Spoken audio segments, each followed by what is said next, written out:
Hi, my name is Rakim, and today I'll be talking about aiding in ending AIDS. Okay, so as part of this month's Health Talk, we'll be promoting the World AIDS Awareness Month. So, World AIDS Day has passed by already, which is December 1st. Okay, but the awareness month is throughout the whole December. So each year on 1st December, the world commemorates World AIDS Day. People around the world unite to show support for people living with HIV and to remember those who have died from AIDS-related illnesses. So for this year's theme, it's Let Communities Lead. So here are a few excerpts from UN talking about this year's theme. The world can end AIDS with communities leading the way. Organizations of communities living with, at risk of, or affected by HIV are the front line of progress in the HIV response.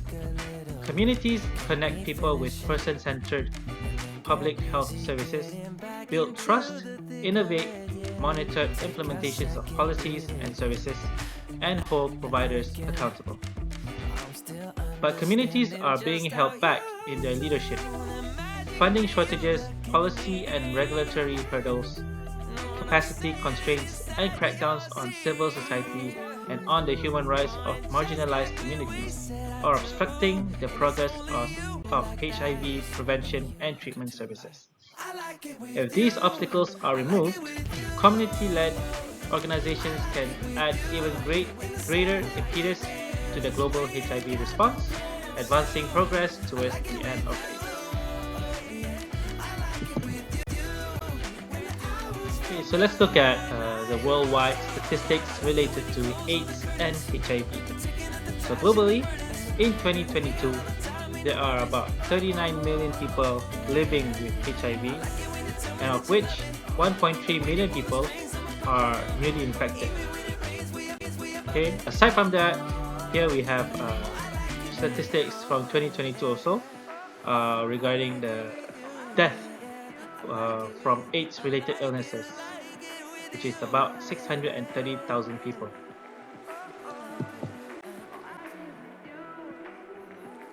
Now we look at statistics from Malaysia. Okay, when we look at the ratio of gender-specific statistics, here we can see that males are more affected compared to females. Okay, with the most recent statistics compiled as of 2020, it's about 3,000 to 4,000 cases. And when we look at when we divide it into the states, you can see that Selangor holds the most percentage of HIV people living in HIV. Okay, and coming second is KL, and third is Pulau Pinang. Okay, surprisingly, Perlis and Labuan had no reports of HIV cases in 2020. So I've been mentioning about AIDS and HIV. So what is AIDS? What is HIV?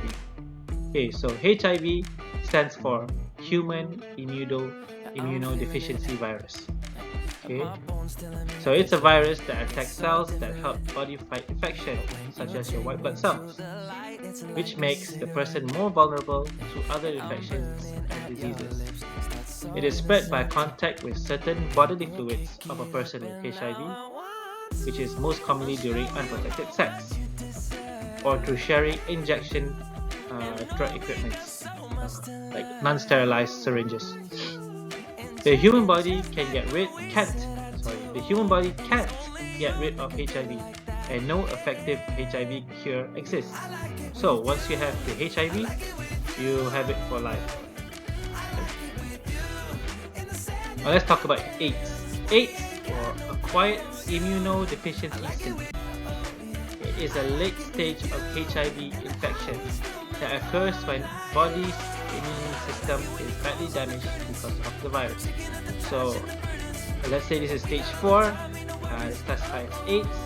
So the body's immune system has been severely damaged because of the virus, and you do not have the means to fight illnesses such as tuberculosis, pneumonia, or even cancer. So let's look at the history. Where did HIV actually come from? So the HIV infection in humans came from a type of chimpanzee in Central Africa. So studies show that HIV may have jumped from chimpanzees to humans as far back as the late 1800s. Now the chimpanzees version of the virus is called simian immunodeficiency virus, and is probably passed to humans when humans hunted these specific chimpanzees for meat, and came in contact with their infected blood. So basically back then there were humans in Central Africa who hunted chimpanzees with this specific virus, simian immunodeficiency virus, and they ate the meat and also the blood, and the virus mutated to infect humans.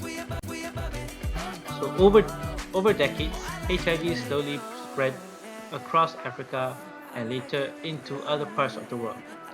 The virus has existed in the United States since at least the mid to late 1970s. Okay, so who actually discovered this? There is this HIV that's causing all this AIDS. Okay, so in 1984, research groups led by Dr. Gallo, Dr. Luc Montagnier at the Pasteur Institute in Paris, and Dr. J. Levi at the University of California, San Francisco, all identified the retrovirus as the cause of AIDS. So they all had a sample of infected blood, and they identified around the same time that this particular virus is the cause of AIDS. Okay, back then they had different names, but after a certain amount of time, they came together and agreed on one name, which is HIV. So let's look at the types of HIV. There are two main types of human immunodeficiency virus. We have the HIV-1 and HIV-2.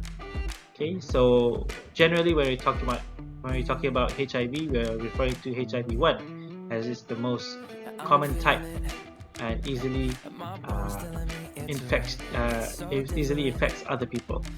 Okay, compared to HIV-2, which mostly affects West Africa, and it's difficult for it to spread to other people unless you really have contact from your blood to the infected blood.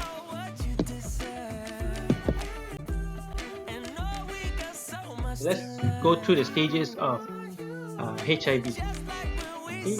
So stage 1, we have seroconversion illness, also known as primary or acute HIV infection. So this is a short illness after contracting HIV. You may have fever, coughs, flushes. Okay. Sometimes it's also mild and it goes undetected, and it can be mistaken for common cold. But this is the stage where someone with HIV is at their most infectious. Okay, they can infect other people as well. Stage 2 is the asymptomatic stage. So after stage 1, the symptoms subside, okay, and some of the people living with HIV at this point might feel like, oh, I've recovered, but actually no. It's just that the virus has become dormant for a while. Okay, and this can last up to several years. Okay, the symptoms, has been dormant, but the virus is very active and it's replicating and infecting new cells and damaging your immune systems all throughout this stage. Then comes the symptomatic stage.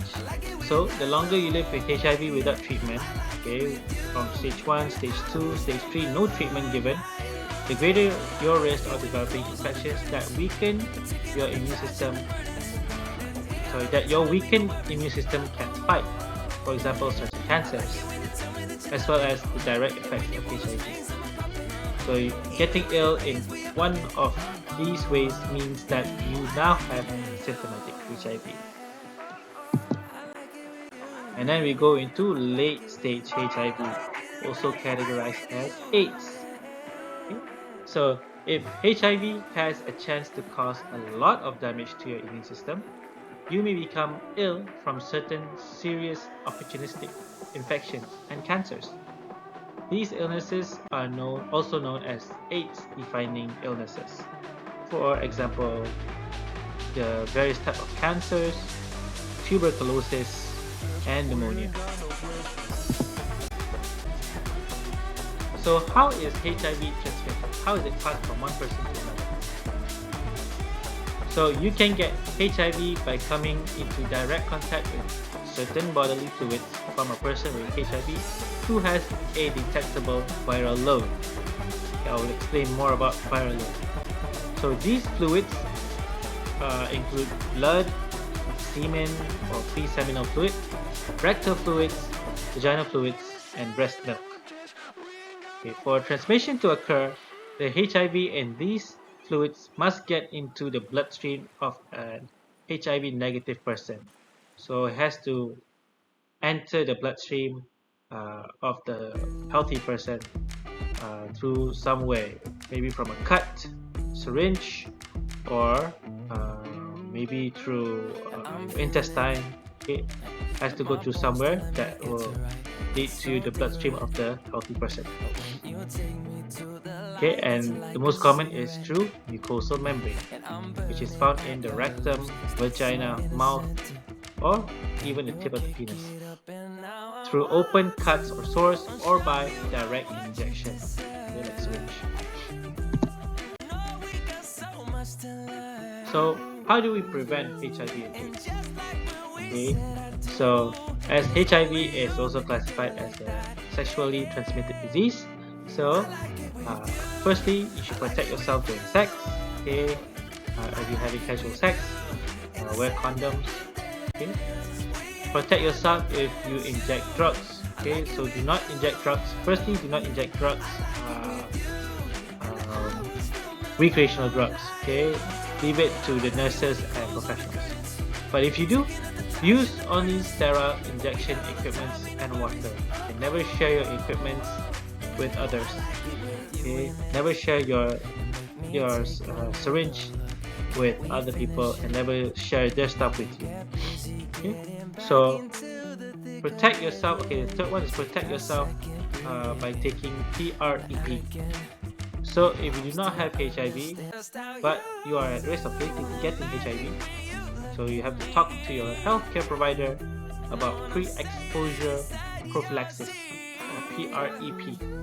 PrEP involves taking a specific HIV medicine every day, or an injectable HIV medicine every 2 months to reduce the risk of getting HIV through sex or injection drug use. So it's something like a vaccine. Okay. And lastly, prevent perinatal transmission. So if you have HIV and take HIV medicine as prescribed by your doctor through pregnancy and childbirth, the chances of transmitting HIV to your baby are less than 1%.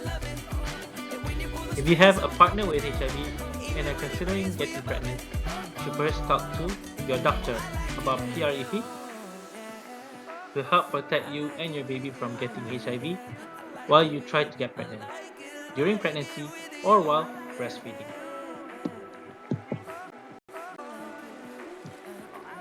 So let's talk about the treatments available as of now.